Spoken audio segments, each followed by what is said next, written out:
Bessa. Oh yeah, Bessa, Bessa, Bessa, Bessa, Bessa, Bessa, Bessa R. I know.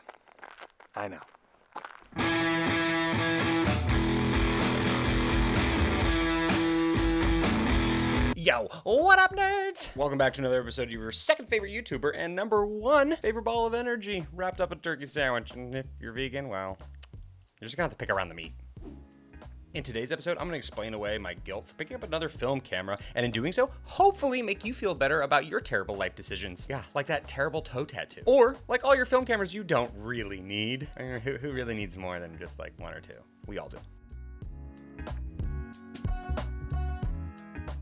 If you've been watching this channel for the past couple of months, then you know I've acquired myself a shiny new to me, old to the world, Voigtlander Bessa R. Look at this thing. It is so beautiful. Have you ever seen a royal blue camera with piss yellow text? I doubt it. But did I really need another rangefinder? And can this camera actually be a good alternative for Leica cameras? And if so, am I gonna sell my M6? All those questions and more will be answered in today's episode.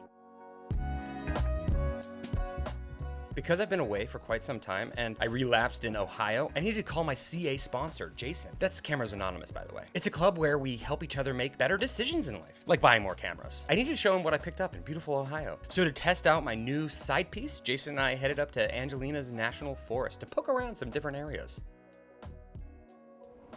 Here we go, yeah, the brother's back in action!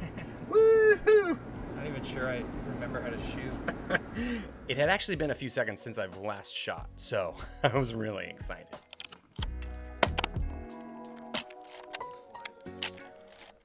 And today, we timed our journey just right because the light was slapping so hard. But like in a good way, not like the Oscars.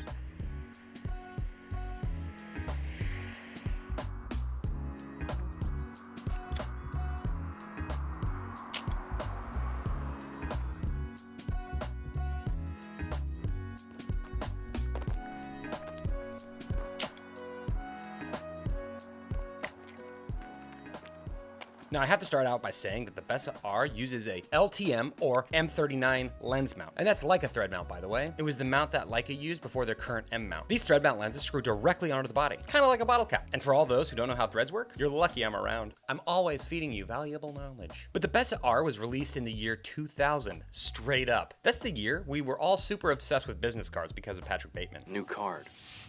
What do you think? And the Bessa R was the last thread mount camera that Voigtlander had ever made. Its successor would be the Bessa R2. As any good sequel goes, just slap a 2 on after it. But the Bessa R is arguably one of the best Leica thread mount cameras. Even though the Leica thread mount is an older mount, Voigtlander is still actually making lenses for the LTM system. Isn't that cool? Isn't that crazy? I mean, that'll blow my mind a little bit. Back at it again. I'm excited to take some photos with my buddy over there.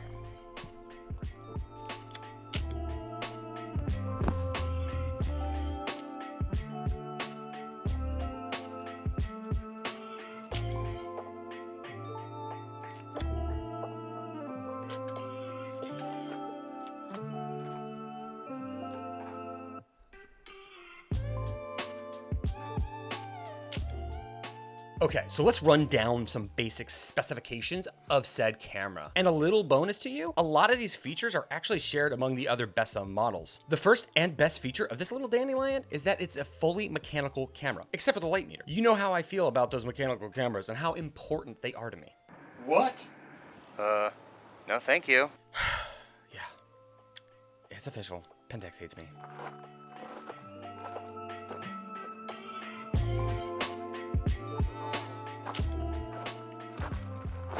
My next favorite feature is the blazing fast shutter speed at 1/2000th of a hot damn second. Whew! Never have to worry about shooting Lomo 800 in the bright ass daylight ever again. It would for sure come in second at Daytona 500. Obviously first would have to go to the EOS 1N because of the 1/8000th of a second shutter, so yeah, second's not bad. I know I'm your second, so. But I'm my mom's first. And along those same lines of speed, the flash sync is also a bit faster than other cameras at 1/125th of a second. That's some fast flashes. The funny thing is some of those specs actually beat out my Leica M6 on paper. Wow, this blue box is looking really good right now. Should I just sell my Leica and retire early?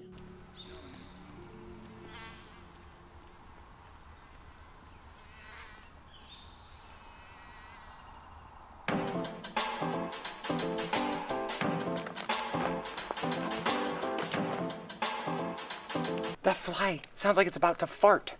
It's a farting fly.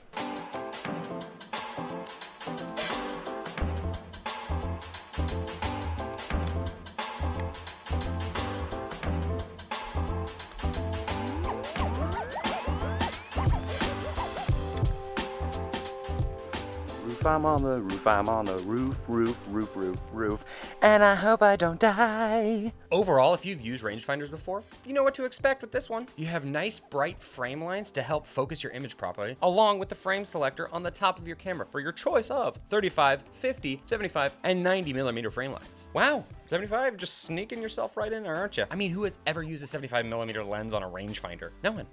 The answer is no one. Another really great thing is that it has a super bright meter. 2 arrows showing you in what direction to move your aperture, and when you're spot on with your exposure, there's a dot in the middle that illuminates. I have found out that this light meter is very center weighted, trying to expose your image. And at times, it does feel like even more of a spot meter. At one moment, you're overexposed, the next, you're under. It is a bit finicky. It takes a second to get used to.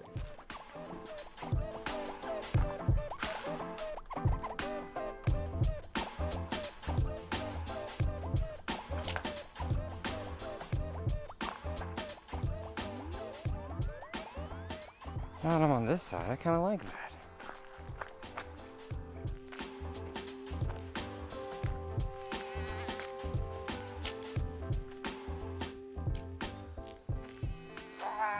Flies!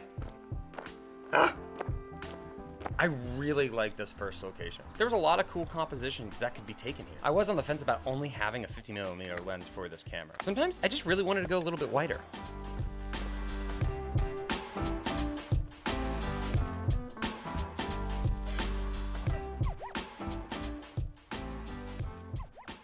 But after we were done getting bothered by bugs, we headed further up the road and we found ourselves at an abandoned ski lift. This place was pretty magical, especially since I'm an avid snowboarder, or at least I was before I gained weight and stopped exercising. But you didn't know that. I definitely wish I had a wider lens though. I got my 12. Yeah, but it's not a thread mount. One of the best things about picking up an LTM mount camera is the price. They are much cheaper than other rangefinders at this moment. I have to say, out of a lot of LTM cameras, this Bessa is probably the Bessa of them. No? Nothing? Really? Nothing. You're not going to give me that joke. Tough crowd.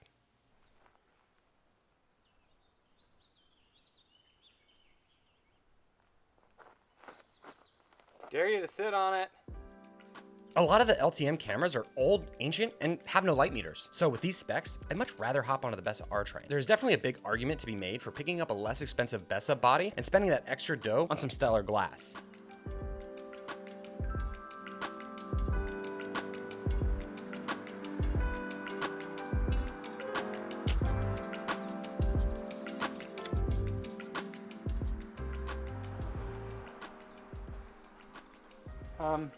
Should I do this? Be careful. Tell my girlfriend I love her. And you know what, Effie? Let's put Effie in there.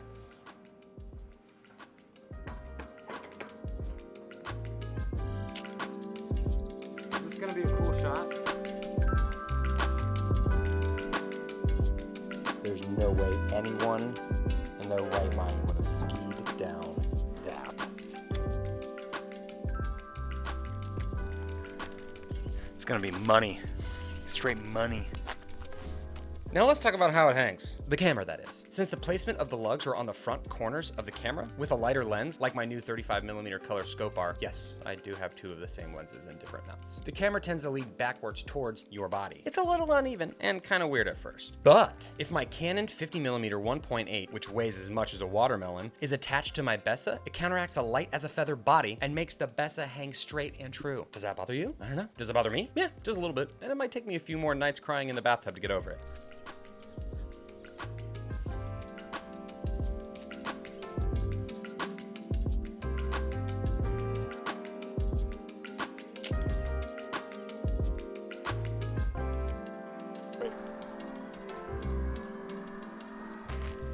Oh yeah, definitely has that like abandoned building smell. Yeah, totally.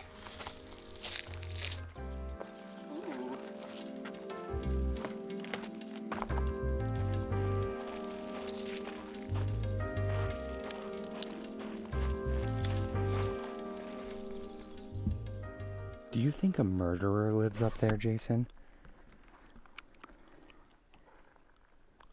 Yeah, probably. But another weird fun fact is that my Canon lens doesn't actually thread properly onto the Bessa. The center of the lens isn't quite center with the body. This results in me missing focus when the lens is wide open. So I just be aware. But you might not have the same problem in the first place, so I don't know. That same Canon lens threads perfectly fine onto an LTM to M mount adapter for my Leica. But my color scope R threads perfectly. I don't know. I just thought I'd tell you. It doesn't, I can still take photos. I still take great photos. I don't know. Well, jury's still out on that one.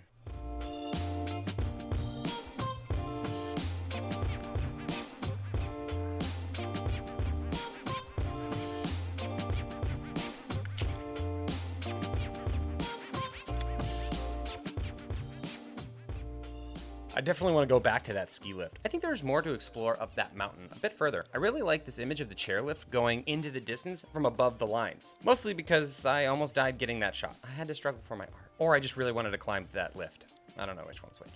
I probably shouldn't have done it.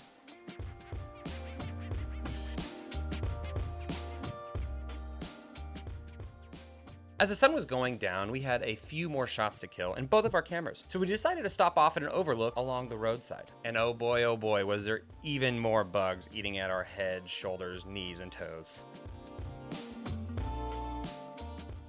So, here comes the game of pros and cons. Con. The timer on the front of this camera can be a pain. I accidentally budge it all the time. Not enough for it to be a problem, but enough for it to be annoying. Later models, they actually took the self-timer off, so I guess they felt the same thing as I did. Next, just like my Leica, it has a flaring issue in the viewfinder. In this case, it can sometimes be worse than my M6, and it disappears completely. Not fun. This next one could be a little bit more nitpicky, but the body feels a bit plasticky, and the shutter sound isn't as sexy as my M6, but this only made the con list because I'm bougie as hell. I admit it. I gotta say, this combination looks quite stunning with the silver 50 and the silver accoutrement on top. Mwah-ha-ha. Now, that brings me to the pros. The viewfinder is super bright. Honestly, the frame lines are even brighter than the Leicas. Sure, the Bessa is plastic, but that also means that it's super light, which is really nice. Pair that with that 35mm color scope bar, and it's a point and shoot that fits in your butt. Another pro, it has a light meter. Another pro after that is the price. It's like $500 right now on eBay, which is not bad when you compare it to a Leica that has no light meter. Another pro that is personal preference is the advanced action on this camera. It's not like the Leicas, but it has this really nice snappy advance. And it's addicting. It really is. I could just snap away. Another thing is the rewind crank is pretty awesome. Super fast. And last but not least on this wonderful pros list, the color is badass. It's enough of a reason to just drop fat stacks. Do you accept cash? Get out of here. I know, dude. Ooh, wait. Yes. Don't do anything different.